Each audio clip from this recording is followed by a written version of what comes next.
آج ہم پاکستان اور افغانستان کے درمیان جو تعلقات ہیں ان میں جو حالیہ کشیدگی آئی ہے اس پہ ذرا تفصیل سے بات کریں گے۔ جی تو کوشش یہی ہوگی کہ اس مواد کو سامنے رکھ کر سمجھیں کہ اصل صورتحال کیا ہے، یہ تناؤ کیوں بڑھا ہے اور آگے کیا ہو سکتا ہے، مطلب کیا امکانات ہیں۔ جی بالکل، ایک گہرائی میں جائزہ لینے کی کوشش کریں گے۔ اور شروع کرتے ہیں ایک ایسی خبر سے، اور کافی آپ کہہ لیں چونکانے والی ہے، کہ افغانستان کے کئی شہروں میں پاکستان کے خلاف مظاہرے ہو رہے ہیں۔ لوگ باقاعدہ سڑکوں پر نکلے ہوئے ہیں۔ یہ منظر تو پہلے نہیں دیکھا گیا۔ جی بالکل، اور جو معلومات ہیں ان کے مطابق یہ صرف عام لوگ نہیں ہیں۔ اچھا، بتایا جا رہا ہے کہ ان مظاہروں میں جو طالبان کی خاص فورس سمجھی جاتی ہے، بدری فورس، اس کے لوگ بھی شامل ہیں، کمانڈوز بھی۔ اور وہ صرف جشن نہیں منا رہے، پاکستان مخالف نعرے لگ رہے ہیں، اور یہاں تک کہ پاکستان پر مزید حملوں کی باتیں بھی ہو رہی ہیں۔ یہ تو بہت ہی سنگین بات لگ رہی ہے۔ کیا پہلے کبھی ایسا ہوا ہے ماضی میں؟ دیکھیں، یہی تو اہم بات ہے کہ اشرف غنی کا دور جب تھا، تعلقات تو تب بھی خراب رہتے تھے، اکثر کشیدگی تو رہتی تھی، لیکن اس طرح پورے ملک میں اتنے منظم طریقے سے ریلیاں پہلے کبھی نہیں ہوئی۔ تو یہ صورتحال واقعی میں نئی ہے، غیر معمولی ہے۔ اس کا مطلب ہے کہ کہیں نہ کہیں سرکاری سطح پر بھی اس کی حمایت شامل ہے۔ اندازہ تو یہی ہوتا ہے، مطلب اتنے بڑے پیمانے پر بغیر کسی پشت پناہی کے شاید ممکن نہ ہو۔ اور اسی دوران جو سرحد پر جھڑپیں ہوئی ہیں، ان میں جو ہلاکتیں ہوئی ہیں، اس پر بھی بڑے مختلف قسم کے دعوے سامنے آ رہے ہیں۔ جی ہاں، بالکل متضاد ہیں۔ پاکستانی حکام کہہ رہے ہیں کہ تقریباً 200 جنگجو مارے گئے ہیں۔ 200؟ جی۔ دوسری طرف افغان طالبان کہتے ہیں کہ ان کے صرف 9 لوگ ہلاک ہوئے، جبکہ انہوں نے پاکستان کے 58 فوجی مار دیے۔ 58؟ اور پاکستان کا سرکاری موقف کیا ہے؟ پاکستان نے سرکاری طور پر 23 فوجیوں کی شہادت کو تسلیم کیا ہے۔ تو یہ اعداد و شمار میں اتنا فرق، یہ خود ہی کشیدگی کو ظاہر کرتا ہے۔ بالکل، لیکن جو نقطہ اس ٹرانسکرپٹ میں زیادہ اہم سمجھا جا رہا ہے نا، وہ ان نمبر سے زیادہ وہ رفتار ہے، وہ عوامی حمایت ہے جو افغانستان میں اس معاملے پر بنتی نظر آ رہی ہے۔ یعنی یہ تاثر دیا جا رہا ہے کہ وہ پیچھے نہیں ہٹیں گے اور اس معاملے کو شاید لمبا کرنا چاہتے ہیں۔ اور کیا اس تاثر کو آپ کہہ لیں مضبوط کرنے کے لیے کوئی عملی اقدامات بھی ہو رہے ہیں، فوجی نقل و حرکت وغیرہ؟ جی، جو معلومات ہیں ان کے مطابق ایسا ہی ہے۔ کہا جا رہا ہے کہ افغانستان نے ٹینک اور مزید فوجی دستے سرحد کی طرف بھیجے ہیں۔ اچھا، تو یہ صرف بیانات نہیں ہیں، بلکہ زمین پر بھی کچھ اقدامات نظر آ رہے ہیں۔ تو مطلب یہ سمجھا جائے کہ افغان حکومت شاید کسی لمبے تنازع کے لیے تیاری کر رہی، اور عوام کو بھی ذہنی طور پر تیار کیا جا رہا ہے۔ اس مواد سے تو اشارے اسی طرف ملتے ہیں۔ عوام کو سڑکوں پر لانا، وہ جشن کا سما، نعرے بازی، یہ سب ایک آپ کہہ لیں بیانیہ بنانے کی کوشش ہے۔ جی، اور اس کا ایک مقصد یہ بھی ہو سکتا ہے کہ اگر خدا نخواستہ صورتحال بگڑتی ہے، جنگ تک نوبت جاتی ہے، تو عوام حکومت کے ساتھ ہوں، ایک طرح کی نفسیاتی تیاری۔ بات صرف مظاہروں اور سرحدی جھڑپوں تک نہیں رکی ہے، اب الزامات کا سلسلہ بھی شروع ہو گیا ہے، اور وہ بھی کافی سنجیدہ قسم کے ہیں، خاص طور پر جو افغان طالبان کے ترجمان ہیں، ذبیح اللہ مجاہد، ان کے بیانات نے تو ایک نیا رخ دے دیا ہے معاملے کو۔ جی، یہ واقعی ایک تشویشناک پہلو ہے۔ اس ٹرانسکرپٹ کے مطابق ذبیح اللہ مجاہد نے صرف یہ الزام نہیں لگایا کہ پاکستان داعش خراسان یعنی ISIS کی مدد کر رہا ہے، جی، بلکہ وہ اس سے بھی آگے گئے۔ دعویٰ ہے جی کہ افغانستان کی طرف سے کہا جا رہا ہے کہ ایران میں قاسم سلیمانی کی برسی پر جو حملہ ہوا تھا، جی ہاں، پچھلے دنوں، اس کی منصوبہ بندی پاکستان میں ہوئی تھی۔ کیا یہ تو بہت ہی سنگین الزام ہے؟ کیا بات یہیں تک ہے؟ نہیں، اس ٹرانسکرپٹ میں ایک اور اس سے بھی زیادہ آپ کہہ لیں دھماکہ خیز الزام کا ذکر ہے۔ اچھا، کہا جا رہا ہے کہ افغانستان اب جو روس میں حال ہی میں داعش کا حملہ ہوا تھا، جی، ماسکو میں، اس کی ذمہ داری بھی بلواسطہ طور پر پاکستان پر ڈال رہا ہے۔ یعنی الزامات کا دائرہ اب صرف پاکستان افغانستان تک نہیں رہا، اسے پھیلایا جا رہا ہے۔ بالکل، اسے علاقائی اور بین الاقوامی سطح پر لے جایا جا رہا ہے۔ لیکن ایک منٹ، کیا ایران یا روس نے ان افغانی الزامات کی کسی بھی طرح تصدیق کی ہے؟ مطلب کیا اس مواد میں اس بارے میں کچھ ہے؟ یہ اہم سوال ہے۔ ट्रांसक्रिप्ट में यही बताया गया है कि अफगान हुकूमत का दावा तो है कि ईरान और रूस इन बातों से बाखबर हैं। अच्छा, बाखबर हैं। जी, लेकिन उन ममालिक ने खुद पब्लिकली अवामी सतह पर ऐसा कोई बयान नहीं दिया जिससे ये बात साबित हो। तो ये बुनियादी तौर पर अभी तक अफगान मौक़िफ़ ही है। तो मतलब ये हुआ कि ये इल्ज़ामात तो यकतरफा हैं फिलहाल, लेकिन इनका मकसद क्या हो सकता है? इतना वसी दायरा क्यों? अगर हम इस ट्रांसक्रिप्ट के नुकात को जोड़कर देखें ना, तो ये एक बड़े तनाज़े की तरफ इशारा है। ऐसा लगता है कि शायद अफगानिस्तान ये सरहदी कशीदगी इस्तेमाल करके पाकिस्तान पर बैनुल-अक़वामी दबाव डालना चाहता है, या शायद किसी बड़े खेल की तैयारी है। इन इल्ज़ामात की नौयत बता रही है कि ये मामला शायद सिर्फ सरहदी झड़पों से कहीं गहरा है। इन तमाम इल्ज़ामात और जवाबी इल्ज़ामात के दरमियान एक मसला तो वो है जो काफ़ी अरसे से चल रहा है, तहरीके तालिबान पाकिस्तान यानी TTP का। ये तो हमेशा से एक मरकज़ी नुक्ता रहा है ताल्लुकात में। बिल्कुल, और इस महाज पर भी सूरत हाल काफ़ी बदली भी नज़र आती है, जैसे इस ट्रांसक्रिप्ट से पता चलता है। पाकिस्तान का मुतालबा तो हमेशा से साफ रहा है कि भाई अफगानिस्तान अपनी ज़मीन इस्तेमाल ना होने दे TTP को पाकिस्तान के खिलाफ, और इन जंगजुओं को हवाले करे। जी, ये तो हमेशा से पाकिस्तान का मौक़िफ़ रहा है। जी, और अफगानिस्तान का रद्द अमल क्या रहा है इस पर? पहले क्या था, अब क्या है? ट्रांसक्रिप्ट के मुताबिक शुरू में तो अफगान तालिबान के वादे कुछ वाजे नहीं थे। कभी कहा कि TTP वालों को सरहद से दूर भेज देंगे या उनसे असला ले लेंगे। लेकिन अमली तौर पर ऐसा कुछ खास होता नजर नहीं आया। इसकी कोई वजह बताई जाती है इस मवाद में?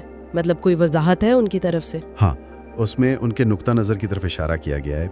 एक दलील ये दी जाती है कि भाई TTP ने अमेरिका के खिलाफ जंग में उनका साथ दिया था। अच्छा। फिर जब काबुल पर तालिबान का कंट्रोल हुआ तो जेलों से कैदी रिहा हुए, जिनमें TTP के लोग भी बहुत थे। जी, वो तो खबरें आई थीं। तो इस पस मंजर में उन्हें पाकिस्तान के हवाले करना उनके लिए शायद एक तरह की, आप कह लें, हिचकिचाहट है या कोई नज़रियाती मसला है। ये कोई एलानिया मौक़िफ़ नहीं, लेकिन शायद पॉलिसी पर असरअंदाज हो रहा है। और अब उनका सरकारी मौक़िफ़ क्या है? क्या उसमें कोई तब्दीली आई है? अब सूरत हाल बहुत ही दिलचस्प हो गई है। ट्रांसक्रिप्ट में जो अफगान वज़ीर ख़ारजा हैं अमीर खान मुत्तकी, उनके हालिया बयानात का जिक्र है। जी। और उन्होंने पाकिस्तान के इल्ज़ामात को बाकायदा चैलेंज किया है। क्या कहा है उन्होंने? उनके नुकात काफ़ी, आप कह लें, तीखे हैं। उन्होंने सवाल उठाया है कि भाई अफगानिस्तान की सरहदें तो तुर्कमानिस्तान से भी मिलती हैं, ईरान से भी, चीन से भी। वो मुमालिक तो कभी शिकायत नहीं करते कि अफगानिस्तान से उनके यहाँ दहशतगर्दी हो रही है। ये तो एक नुक्ता है। तो सिर्फ पाकिस्तानी क्यों ये शिकायत करता है?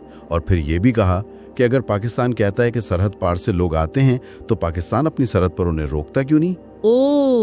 यानी ये सवाल तो बराह रास्त पाकिस्तान की सिक्योरिटी पर उठा दिया गया। जी बिल्कुल, ये पाकिस्तान की बॉर्डर मैनेजमेंट पर सवाल है।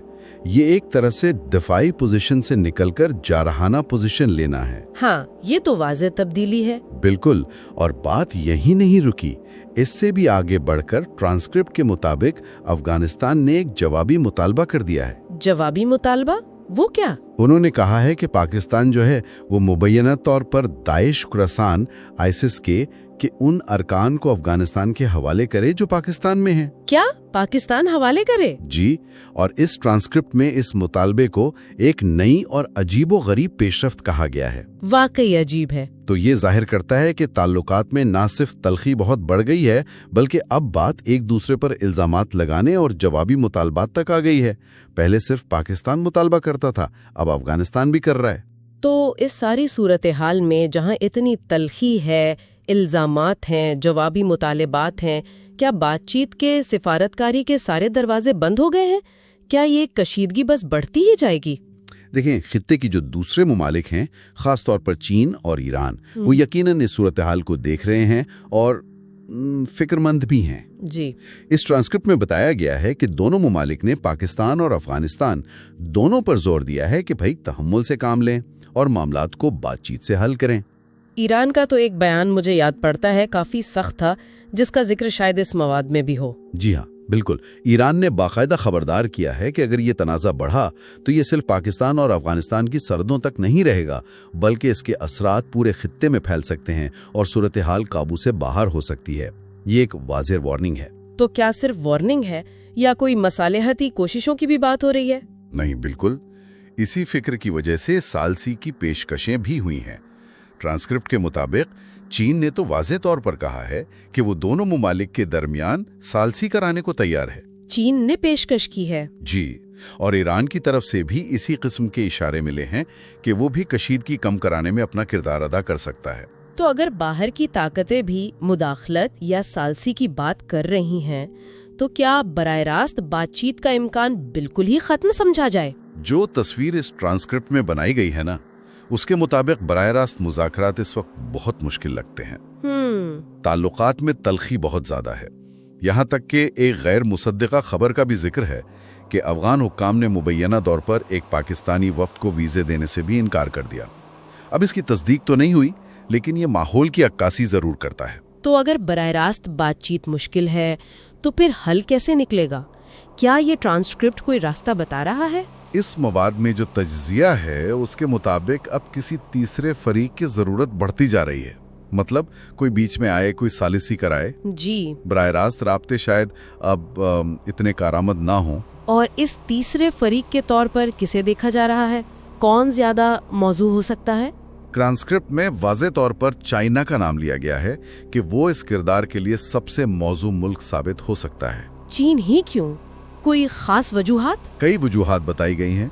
एक तो ये कि चीन की अफगानिस्तान में बहुत बड़ी, आप कह लें, माशी सरमायाकारी है। जी, उनके मफादात वाबस्ता हैं। बिल्कुल, और मुस्तकबिल के भी बड़े मंसूबे हैं, जैसे अफगानिस्तान के जो कुदरती वसाइल हैं, लिथियम वगैरह, उन तक रसाई। फिर चीन के अपने इलाकी मंसूबे हैं, जैसे बेल्ट एंड रोड इनिशिएटिव, जिसे सीपेक प्लस के जरिए अफगानिस्तान तक ले जाने की बात होती रही है। हाँ, वो बातें तो चल रही थी। और तापी गैस पाइपलाइन मंसूबा भी है। इन सब के लिए अफगानिस्तान में इस्तेहकाम अमन चीन के अपने मफाद में है। इस ट्रांसक्रिप्ट में अफगानिस्तान के ड्रोन्स इस्तेमाल करने का भी कुछ जिक्र था? जी हाँ, इसमें यह भी बताया गया है कि अफगानिस्तान अब ड्रोन्स भी इस्तेमाल कर रहा है, और ये क़ियास आराइयाँ हैं कि ये टेक्नोलॉजी शायद चीन, ईरान या रूस से मिली हो। अच्छा, तो ये भी चीन के बढ़ते हुए असरो रसूख का एक इशारा हो सकता है। इन तमाम वजूहात की बिना पर लगता है कि चीन एक ऐसा मुल्क है जिसकी बात शायद दोनों फरीक, पाकिस्तान और अफगानिस्तान, सुनने पर तैयार हों। ये तो चीन की बात हो गई। क्या इस पूरी पेचीदा सूरत हाल में किसी और इलाकाई ताकत, मिसाल के तौर पर भारत, उसका भी कोई किरदार या कोई मफाद नजर आता है? हाँ, इस ट्रांसक्रिप्ट में भारत के एंगल पर भी बात की गई है। अच्छा, ये बताया गया है कि जो अफगान वजीर खारजा हैं, अमीर खान मुत्तकी, उन्होंने सिर्फ चीन को नहीं बल्कि भारत को भी अफगानिस्तान में सरमायाकारी की दावत दी है। भारत को मौजूदा हालात में उनके लिए इसमें क्या दिलचस्पी हो सकती है? यहाँ एक बड़ा दिलचस्प नुक्ता उठाया गया है। ट्रांसक्रिप्ट का तज्जिया ये है कि भारत इसे एक मौके के तौर पर देख रहा है। किस तरह का मौका? वो शायद ये दिखाना चाहता है कि वो अफगान तालिबान की जो सिक्योरिटी है, उसी के तहत अफगानिस्तान में तरक्याती काम कर सकता है, जैसे डैम बनाना, सड़कें बनाना, नौकरियां देना वगैरह। यानी ये माजी की हिकमत अमली से मुख्तलिफ होगा। जी, माजी में तो वो अमेरिकी सिक्योरिटी के साये में काम करते थे ज़्यादातर।